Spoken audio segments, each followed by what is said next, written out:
What's going on? So today we're going to talk about how to buy a home with no money down. So we're definitely going to need to be talking about this.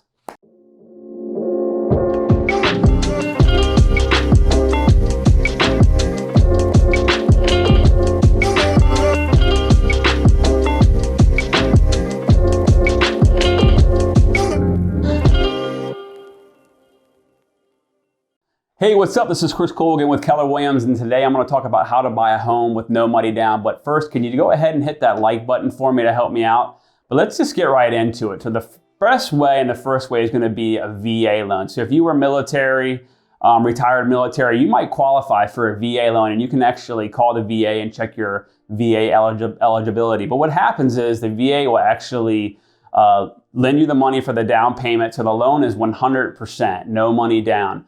And actually with some of these loans, I've seen people get some money back. Now I think there is a limit on how much the house can be, the loan amount. I think right now it's around $740,000, and that changes pretty frequently, but that is definitely the best deal that I've seen when buying a home with no money down. And another thing with VA that you'll hear a lot of people say is, oh, they're really strict or they have all these rules. That's not really the case. They do a special appraisal, a VA appraisal, and they just check the house out to make sure that it's in good condition, no holes in the wall, toilets are in working order, electricals in working order. So make sure the house isn't like an extreme fixer-upper, or it may not qualify for a VA loan. All right, the second way is a rural development loan through the U.S. Department of Agriculture. It's called a USDA loan. And how this works is the government tries to push up areas that are out in rural developing areas. And the funny thing is, where I live in Northern Virginia, some parts were actually considered rural development here in Gainesville, even parts of Ashburn and Bristow. But what happens is the agriculture department is constantly changing that territory map as population grows. So they actually do the same thing as similar as VA, where they will help you with the down payment and you're doing a 100% loan. So you can actually go on and Google rural development eligibility map and check that out. Now they do have some income limits based on the area. So say if it's a more rural area, you're not going to be able to get as much as the house as a more busier area. The other thing is too, they adjust it by how many people that you have living in the property. So that's another great one, especially if you're in the Virginia area, like Front Royal, Linden, Winchester, Culpeper. Some of these areas qualify, sometimes they don't. But that's another great option. I do plenty of those every year. All right, the third way is here in Virginia, and in some states probably have similar things. We have something called the Virginia Housing Department, and they actually do the same thing. They will do a grant, and they'll help you with the down payment, and you can buy the house with no money down. There's some strict income limits on that. With most of these that I'm talking about, you're going to need a credit score around 640. How they base their rules are you got to have a certain income limit. So say if it's one person, it may be, I'm just going to throw out a number, 100,000, depending on what county you're in Virginia. Or if it's a couple, it could be 175,000 combined income. They also have another one where it's VHDA plus, where they'll give you a grant and you only have to come up with 1%. So if you're buying a $500,000 house, you're coming up with $5,000 for your down payment. This is another great program. I know several lenders that do this. And again, I would check your state. If you're not in Virginia, there's a good chance you might qualify for one of these.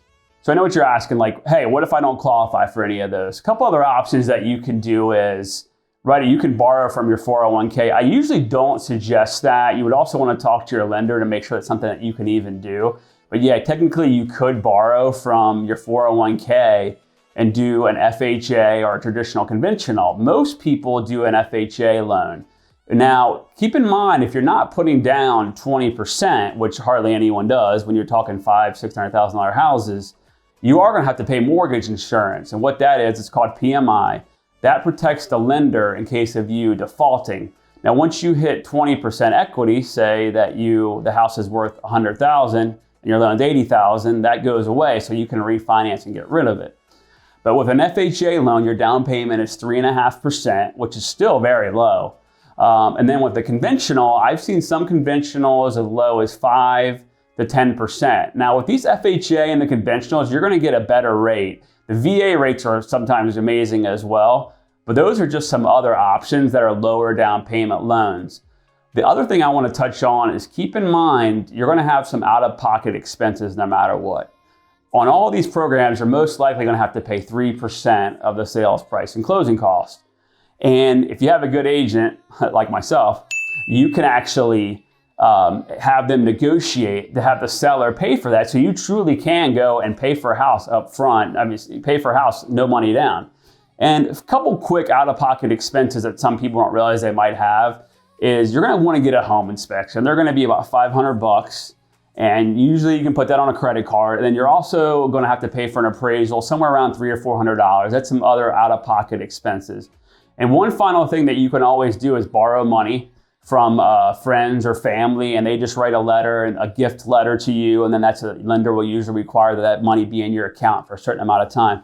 So buying a house, no money down, is definitely possible. I do it all the time, and I help people with it all the time. And like I said, I've seen people get checks at the closing table from the settlement agent, and I'm like, man, I'm good. I didn't realize I was that good that you're getting paid. But hit me up anytime, and like I said, like and subscribe this video, and let me know if you have any questions on any of these programs.